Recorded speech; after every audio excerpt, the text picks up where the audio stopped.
Bonsoir à toutes et à tous, bienvenue au 6 mètres, l'émission 100% football de Nouvelle-Aquitaine. Ce soir, nos deux spécialistes sont là, ils sont en pleine forme pour analyser, décortiquer toute l'actu du ballon rond dans la région. Nicolas Paolorsi, bonsoir. Salut Nico. Journaliste à RMC Bonsoir Sport, à tout va bien, merci d'être avec nous. Tout va très bien. Ah oui, les Girondins ont fait match nul contre le PSG. Ah oui, c'est incroyable. À vos côtés, Christophe Hutto, agent de joueur bien connu, déjà venu à plusieurs reprises dans cette émission. Bonsoir Christophe, merci d'être avec nous également ce mardi soir. Et voici les débats de ce soir, de ce mardi 1er décembre, après la victoire à Rennes il y a 8 jours, Bordeaux ramène un point mérité, vous allez nous dire, de Paris. Les Girondins relèvent la tête en Ligue 1, on parlera également Ligue 2, avec Pau qui s'accroche et Niort qui cède du terrain. Le retour des fans en tribune de Ligue 1, de Ligue 2, c'est pour quand? Mi-décembre peut-être, on va voir. Et que restera-t-il de Diego Maradona? On ne pouvait pas ne pas en parler, l'un des plus grands génies de ce jeu qui a joué 2 fois à Bordeaux. Souvenir avec vous, messieurs, mais on commence par la Ligue 1 et cette nouvelle très bonne performance bordelaise à l'extérieur. Alors, qui l'aurait cru? Il y a 10 jours, on disait que Bordeaux allait prendre 2 tolls à Rennes et à Paris. Vous savez que j'ai pensé à vous très fort, Nicolas. On n'a pas l'air malin. J'ai pensé très fort à vous. Parce que souvenez-vous de ce que je vous ai dit la semaine dernière sur le plateau. Non, je me rappelle. Non, je me rappelle Bordeaux pas. qui gagne avec un but de Depréville. Alors, il n'a pas marqué. Mais à la 87e, quand il a son duel face à Sergio Rico, je me suis dit, ça y est, la prophétie va se réaliser. Ou pas? Et finalement, non. Donc, de partout pour Bordeaux à Paris. Christophe Hutto, résultat, alors c'est peut-être méchant de dire ça, mais inespéré, oui.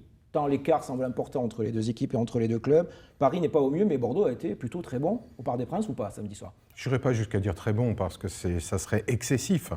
On a vu un Benoît Costil très bon, un Benoît Costil des grands soirs, qui a fait une prestation de très très haut vol, mais bon, dans la lignée de ce qu'il fait depuis globalement qu'il est arrivé aux Girondins de Bordeaux. C'est un garçon qui a été très injustement critiqué, à tort et à travers. Je me souviens encore que sur les réseaux sociaux, il y a encore quelques semaines, quelques mois, il était encore la risée de certains. Aujourd'hui, ceux qui riaient de lui sont les premiers à le glorifier. Et je crois qu'il faut lui rendre hommage à Benoît parce que franchement, au-delà du fait que ce soit un très très bon garçon, d'un point de vue humain, c'est aussi un formidable gardien. Donc pour répondre à votre question, oui, très très gros match de Costil, bon match de Bordeaux, mais très mauvais match du PSG. Et gros match offensif ou pas de Bordeaux? 18 tirs, 2 buts. Alors le ratio est faible, mais quand même. Ouais. En tout cas, on voit des choses offensivement, ce qui n'était pas le cas il y a 3 semaines, 4 semaines. On sent qu'il y a un joueur qui change énormément de choses, c'est Hatem Ben Arfa. Dès qu'il touche le ballon, il se passe quelque chose. Et puis il a amené, je pense, même un quand petit il peu le perd. Oui, il se passe quelque chose aussi. C'est pas faux. Ouais, mais au moins il tente des choses. C'est vrai. Alors ok, il ne doit pas faire ce dribble devant la surface de réparation, il y a penalty derrière, mais au moins il essaye d'amener des choses par sa créativité. Et puis je crois surtout qu'il a libéré certains joueurs. C'est ça, on sent qu'il a drainé toute une équipe derrière lui et que les joueurs offensifs tentent plus de choses. Et ça fait du bien. Même un joueur comme Wang qui est encore un peu maladroit, mais on l'a senti un peu plus libéré sur ce genre de match. Et ça, c'est vachement positif pour les Girondins. Il rend bon ses partenaires, Hatem Ben Arfa? Oui. De toute façon, nous étions les premiers à nous féliciter de son arrivée lorsqu'il a signé, parce que déjà, lui aussi, c'est un super mec d'un point de vue humain, c'est un génie du football, c'est un intermittent du spectacle, je vous l'accorde, mais même s'il est intermittent... Génial, intermittent du spectacle. Génial, intermittent du spectacle, mais vous sous-entendez qu'il y a des intermittents qui ne sont pas géniaux. Donc moi, ce n'est pas ce que j'ai dit. Mais toujours est-il que ce garçon, même si... pendant 90 minutes, il n'est pas présent, même si pendant plusieurs matchs, il sera capable d'être totalement discret, on s'en fiche. Il y a toujours quelque chose avec lui. Et effectivement, ça bonifie ses partenaires. Benoît Costil, très très très fort. Hatem Ben Arfa, très bon, en tout cas bon. Est-ce que Bordeaux est lancé après ces 2 matchs, messieurs? Enfin, 2 gros matchs, 2 adversaires qui jouent avec les champions. C'est difficile à dire parce que cette équipe elle est tellement irrégulière. Je pense que techniquement, elle n'est pas assez sûre de ses forces et elle est capable de retomber dans ses travers rapidement. Maintenant, c'est sûr que quand vous allez gagner à Rennes et que vous faites match nul à Paris, alors qu'on s'attendait tous à ce qu'il fasse 0 points en 2 matchs, il faut le dire, t'as emmagasiné de la confiance. Même si ce n'est pas la meilleure période de ces 2 équipes. C'est vrai, oui, mais on dit tout le temps ça. Et ça fait 10 ans que Bordeaux ne s'est pas imposé au Parc des Princes. Et ils ont déjà joué contre le PSG qui était pris entre 2 matchs de Ligue des Champions. Là, ils ont su ramener un match nul. Donc voilà, non, mais ça emmagasine de la confiance et ça, c'est super bénéfique. Et je pense qu'on les voit déjà dans leur pressing il y a 3 à 4 semaines, un mois. Ils jouaient très très bas, 30 mètres de leur but, et c'était on subit. Là, au PSG, le match de Rennes, déjà, il avait donné la tendance. Ils sont allés chercher les Parisiens super haut. C'est quelque chose qu'on voyait plus, ça, à Bordeaux, depuis quelques temps. C'est vrai. Bordeaux-Brest, est-ce que ça ne va pas être le juge de paix ce dimanche ? Ce match compliqué contre Brest, qui est une bonne équipe, qui joue bien au foot, et où Bordeaux aura beaucoup de pression sur les épaules, contrairement peut-être au match à Rennes et Paris, Christophe. De toute façon, tout au long de la saison, il y aura des matchs couperés, il y aura des matchs difficiles, parce que, hormis le PSG, sauf samedi dernier, pardon aux supporters bordelais, mais hormis le PSG, toutes les équipes sont très proches les unes des autres. Donc, tout est possible. Brest, par contre, est une équipe qui joue très très bien au football, elle est très agréable à suivre, assurément. Donc tout est possible, mais si on retrouve un Bordeaux qui a un peu de réussite, qui est dans la même psychologie, la même envie que face au PSG, oui, tout est possible. Et Nicolas, vous n'allez pas me répondre tel l'entraîneur de base qui dit que tous les adversaires sont difficiles, mais quand même, un calendrier à la maison, Brest, Saint-Etienne, Reims d'ici Noël, pour des déplacements difficiles à Lille et à Strasbourg, il y a quand même les moyens de faire le plein ou quasiment le plein à la maison, non ? Écoutez, je pense que l'important, c'est les 3 points. non, mais il faut prendre des points face à Brest. Pourquoi ? Parce que vous bonifiez les bons résultats que vous avez fait à l'extérieur. Victoire, hein. Oui, voilà. Mais s'il faut gagner Brest, voilà, c'est pour ça. C'est pour bonifier ce que vous avez fait à l'extérieur. Et derrière, vous enclenchez sur le mois de décembre, où le calendrier est un peu dense, mais plutôt abordable sur le papier. C'est des clubs et des équipes contre lesquelles Bordeaux peut rivaliser. Donc voilà, ça sera positif pour lancer ce mois de décembre. Mais je pense vraiment, vu la tendance et vu la forme athlétique de l'équipe, vu Ben Arfa, son niveau physique, Costil, la solidité de la charnière Koscielny-Bass, que Bordeaux, avec cette assise-là, peut terminer dans les 10 premiers avant la trêve hivernale. Paul Bass, un mot très costaud. Oui, mais à l'image de ce qu'il a fait sur tout le début de saison, c'est un garçon, c'est pas Diego Armando Maradona, on est tous d'accord. Mais quel mental!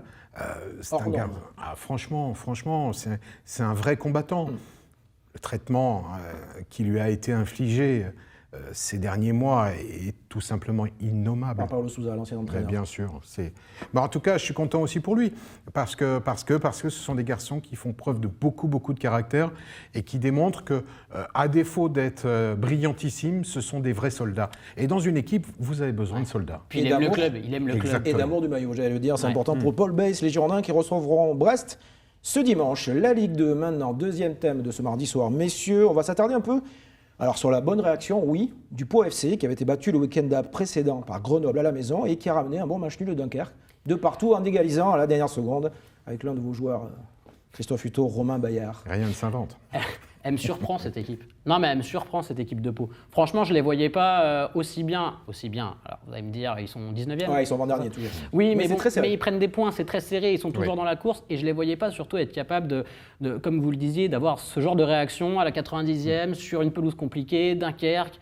Donc, qui est 9e, Dunkerque. Oui, qui est 9e, qui fait un très bon début de saison. Donc moi je pense que c'est ultra bénéfique. Je trouve que Didier Tolo a aussi trouvé des joueurs offensivement qui commencent à très bien combiner et c'est une équipe qui a été plutôt solide défensivement en début de saison avec des garanties défensives, mais on sentait qu'il manquait peut-être le joueur de talent en attaque qui pouvait faire la différence et là il commence à marquer des buts. Donc ça c'est super rassurant. Franchement, elle est surprenante cette équipe de Pau. Je pense que Christophe ? Alors, elle me surprend, oui et non, parce que je suis convaincu des qualités d'entraîneur de Didier Tolo. C'est un garçon qui, à défaut d'être médiatique, c'est un gros travailleur. Et il est en train de prouver actuellement qu'il a su courber les chines, il a su fermer les oreilles, parce que, bon, bien évidemment, ça a tangué, y compris même auprès de sa propre direction, devant le début de saison. Mais voilà, il est là, il prend des points. Mais il y a un joueur qu'il a réussi à faire venir, Didier Tolo, parce qu'il l'avait dirigé lorsqu'il était l'entraîneur de Sion, et notamment quand Sion était venu éliminer Bordeaux. En Ligue Europa. En Ligue Europa. C'est Kouassi qui est arrivé, que Pau n'aurait jamais eu les moyens de se payer si ce frappadingue de président Constantin à Sion ne l'avait pas licencié parce qu'il voulait diviser par 10 les salaires de tous ses joueurs pour cause de coronavirus. Tant mieux pour Pau.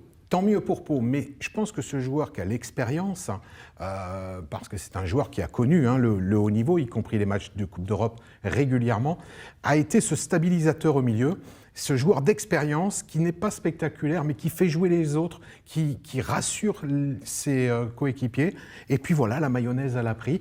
Maintenant, Didier, quand tu en discutes avec lui, il ne se raconte pas d'histoire. Le coach. Il sait que ça sera quasiment jusqu'à la dernière journée, il va falloir lutter pour se maintenir. Maintenant, je crois qu'il faut être juste. si Didier Tolo parvient à maintenir cette équipe de Pau en Ligue 2, ça sera miraculeux. Et on l'espère pour le football dans la région. Pau qui reçoit Caen ce mardi soir, qui se déplace à Clermont samedi, 2 adversaires qui sont dans les 5 premiers. Je voudrais qu'on termine ce chapitre Ligue 2 par dire un mot de Niort. En revanche, ça va moins bien qu'en début de saison. Pour les Chamois niortais, battus à Toulouse, qui rentrent dans le rang, ils sont 10e, Nicolas. Ouais, c'est pas surprenant. Ils étaient un peu en sur-régime en début de saison. Ils ont des joueurs de talent. On peut penser à Jacob, voilà, ce genre de joueurs. Ils ont perdu leur gardien, Alagbé, qui est parti à Dijon, qui était leur capitaine en plus, qui était un énorme leader dans ce vestiaire-là. Ils sont à leur place, 10e. Entre la 10e et la 17e place, c'est un petit peu le niveau auquel je situe Niort. Donc oui, ils ont un petit coup de mou, mais ça peut remonter. C'est une équipe qui a du talent cette saison et qui est capable de faire des perfs chez les gros. Donc voilà. Oui, rien d'alarmant. Ouais, rien d'alarmant, franchement. Au contraire, très bon début de championnat. Là, il marque un petit peu le pas, mais logique, comme vient de le dire Nicolas, compte tenu de l'effectif et compte tenu du budget de Niort. Et puis c'est un club qui a beaucoup bougé à l'intérieur. L'actionnariat a changé, le président est parti. Il y a eu un petit micmac. Ça a peut-être perturbé un peu l'effectif professionnel, c'est possible. Et on le répète, bien évidemment, on souhaite que le Pau FC et les Chamois niortais se maintiennent en Ligue 2. C'est important pour le football masculin en Nouvelle-Aquitaine. Ligue 1. Ligue 2, D1 féminine, le football de haut niveau, c'est le 3e thème de ce débat de ce mardi soir, messieurs, à huis clos depuis plusieurs semaines. Jusqu'à quand Emmanuel Macron disait pas avant janvier, février, en tout cas pas de visibilité avant janvier. Roxana Maracineanu, la ministre des Sports, évoque une date au 15 décembre pour un possible retour de quelques milliers de spectateurs dans les stades. Vous n'en pouvez plus, Nicolas, vous Du huis clos, je parle, du huis clos, pas des dirigeants de ce pays. Non, mais on sait que ce qui compte, c'est la santé des gens, bien évidemment, c'est la priorité. Le foot, c'est loin d'être la priorité numéro 1. Mais quand même, qu'est-ce que c'est tristoun, un match de foot, sans personne. Même à la télé. Et même les joueurs nous le disent. Les joueurs, ils nous disent, mais on a l'impression que le match, il dure 4 heures. C'est long. Il n'y a pas d'ambiance, ça pèse sur l'équité du championnat, clairement. Il n'y a plus cette notion de domicile extérieur et c'est quand même quelque chose qu'il faut prendre en compte sur les matchs, en tout cas pour moi. Donc voilà, on a hâte de faire les choses intelligemment. On ne dit pas qu'il faut remplir le Matmut Atlantique, mais avec une jauge, en fonction de la capacité d'accueil du stade, un sens de circulation, des buvettes peut-être fermées, que les clubs puissent faire aussi rentrer un peu de sous dans les caisses, parce que mine de rien, ils en ont bien besoin et c'est important pour l'avenir du foot français. Mais il faut que ça se débloque là, parce qu'on a la sensation. Il faut que la vie reprenne un peu et le foot fait partie de la vie des gens. Ça vous manque aussi, Christophe, le public dans les stades ? Déjà, vous ne pouvez pas y aller, vous déjà ? Non. Pour exercer votre travail d'agent ? Déjà, sauf à être très ami avec les dirigeants et vous faire rentrer dans une loge. Vous avez beaucoup d'amis quand même. J'avoue que j'ai peu d'ennemis.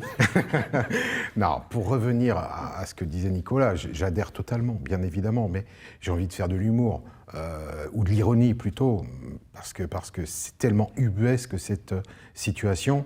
C'est vrai qu'il y a plus de risques dans un stade à ciel ouvert que dans un métro ou dans un RER. Chacun le sait. C'est vrai qu'il y a plus de risques dans un stade que dans un cinéma qui va réouvrir au 15 décembre ou bien dans une salle de concert. Arrêtons, on est en train de tuer une économie. Alors, je sais que le grand public, c'est pas très médiatique, c'est pas très politiquement correct que de dire que le football souffre. Mais il n'y a pas que le football professionnel. Si le football professionnel ne va pas bien, le football amateur est en crise totale. Et ils ne jouent pas, les amateurs. Et ils ne jouent pas. Donc, je veux dire, et je passe le rôle social que les clubs amateurs ont, mais arrêtons, revenons effectivement, comme le dit Nicolas, à des choses un peu plus cohérentes. Que l'on ait, et pourquoi pas un siège sur 3. Oui, parce qu'il y a des simulations qui ont été faites par certains spécialistes du sport business, et on peut aller jusqu'à 10 000 spectateurs. 30% un petit peu, je crois. On part sur 30% de la capacité d'accueil des stades. De 40 000. Ça serait génial, ça change tout. 10 000 places possibles à Bordeaux, par exemple. Mais bien sûr. Ça changerait tout. Ça change tout. Ça change tout. Ça redonne de la vie à tout le monde. Ça nous redonne envie d'être devant notre télé. Parce que moi, clairement, les matchs de Ligue 1 devant ma télé, il y a la bande-son, c'est sympathique. Mais si le match est moyen, quand même, c'est pas pareil. Ça n'a rien à voir. Même les matchs de Ligue des Champions. Je ne parle pas que des matchs des Girondins.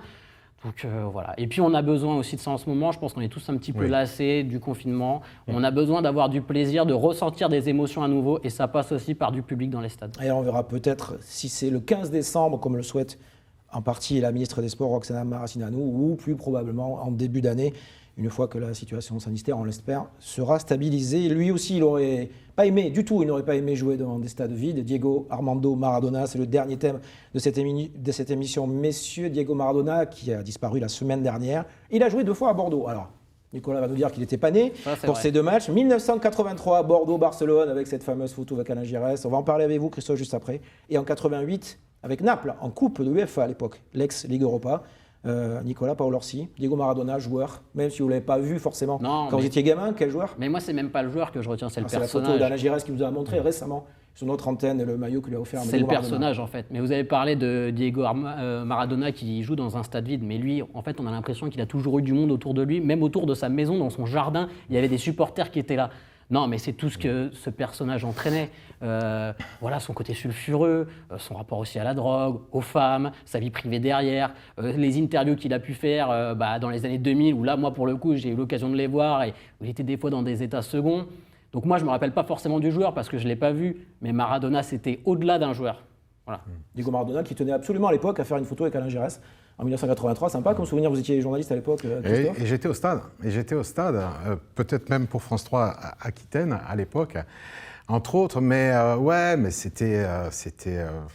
Moi, je parle avec nostalgie de Maradona, parce que pour moi, assurément, c'était le plus grand joueur du monde. Bien avant Pelé, bien avant Michel Platini, bien avant Zinedine Zidane, qui est un pote pourtant, mais parce que Maradona, c'était pas qu'un joueur de football. Maradona, c'était un tout. Il avait ce côté bad boy, mais passionnant. D'ailleurs, beaucoup d'entre nous ont pu voir le documentaire qui a été réalisé sur sa période. Qui passe en ce moment chez nos confrères de Canal+. Il faut le regarder parce qu'il est assez exceptionnel sur la vie d'un champion de cette dimension-là. Ouais. Donc pour moi, voilà, c'est une énorme perte pour le football. Après, d'un point de vue humain, quand on voit comment a terminé Diego Maradona, dans quel état physique et psychique et psychologique, voilà, il est plus là. Il doit être bien mieux là où il est que là où il était il y a encore quelques jours. Et Alain Giresse et Marius Trésor, des anciennes figures légendaires de l'équipe de France et de Bordeaux, parlaient récemment du souvenir tous les deux avaient gardé de ce match contre Maradona. Il y a eu Alain Roche aussi en 1988 et Jean Tigana. Quand on est joueur professionnel, on affronte des gens Patrick Battiston. Patrick Battiston, c'est sympa quand même. Mais c'est ça, moi, ce qui me marque avec Maradona, c'est que, vous parlez de Zidane, par exemple, mais j'ai pas la sensation que les joueurs modernes, à l'époque de Zidane, voulaient absolument avoir leur photo avec Zizou, absolument avoir le maillot de Zizou, quelque chose de Zizou. Maradona, on a l'impression que tous les mecs qui l'ont croisé, ils avaient qu'une seule chose en tête, c'était « je garde un souvenir de Maradona ». Et c'est ça qui est assez unique avec lui. C'était Dieu. Le dieu du football, oui, bien évidemment. Football, bien évidemment. Aujourd'hui, qui est le plus grand d'après vous? Je sais, c'est une question bête. On n'aime pas comparer les époques. Maradona a fait gagner sa sélection. Je dirais bien Nicolas Depréville, mais j'ai peur que vous vous moquiez un peu de moi. Non, je ne me moque pas. Chacun a ses idoles. Nicolas, il n'y a pas de problème. Nicolas Depréville pour Nicolas Paolorsi, on le salue, Nicolas Depréville. Christophe Hutto, le plus grand joueur aujourd'hui. Parce qu'on parle beaucoup de Lionel Messi, mais il n'a pas fait gagner son pays, contrairement à Diego Maradona. Aujourd'hui, pour moi, sans contestation possible, c'est encore Cristiano Ronaldo. Lui, il a fait gagner le Portugal. Ouais, c'est un mauvais souvenir d'ailleurs. Oui, pour nous, c'est un très mauvais souvenir, mais il a fait gagner le Portugal. Pour le football, c'est un bon souvenir, parce que le Portugal est un super joueur. Ils ont une génération extraordinaire, et c'est ce qui me rend d'ailleurs guère optimiste pour nous dans les prochains mois. Mais pour moi, c'est Cristiano Ronaldo. Actuellement, même si Lionel Messi est un formidable joueur, mais Ronaldo, pour moi, il est meilleur. Pourquoi? Parce que Ronaldo, il a réussi à Manchester, il a réussi au Real Madrid, il réussit à la Juve, il réussit avec le Portugal. Lionel Messi, il ne réussit pas avec l'Argentine. Il a été le catalyseur du FC Barcelone, mais à part Barcelone, il n'a encore pas bougé. Donc, on n'a pas de point de repère.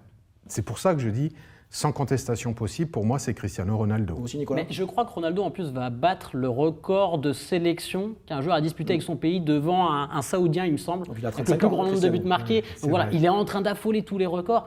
Et moi, je pense que, surtout, le plus grand joueur de tous les temps, c'est pas qu'un joueur, je pense. C'est aussi le côté légendaire. Et ce que Ronaldo a réussi à amener au Portugal, par rapport à un Messi qui subit justement la comparaison avec Maradona. Voilà. Et Ronaldo, il y a eu des grandes stars dans son pays, je pense à Eusebio et tout ça, mais Cristiano Ronaldo, je pense que vous demandez aux Portugais, c'est légendaire, Ronaldo. Et peut-être que Messi, il a moins ce côté champion qui dépasse la fonction du simple footballeur. Et on a compris que vous étiez fan de Cristiano Ronaldo, moi aussi, ça tombe bien, mais enfin, entre autres grands joueurs, Cristiano Ronaldo, qui affrontera la France au mois de juin prochain, lors de l'Euro, vous en parliez, France-Portugal, ça sera l'une des affiches, on aura le temps d'en reparler ici même. Merci messieurs, Christophe Hutto, Nicolas Paolorsi d'être venus sur ce plateau ce mardi soir. On se laisse pour une semaine, on rentre au vestiaire et on se retrouve mardi prochain, même endroit, même heure. Ciao, ciao.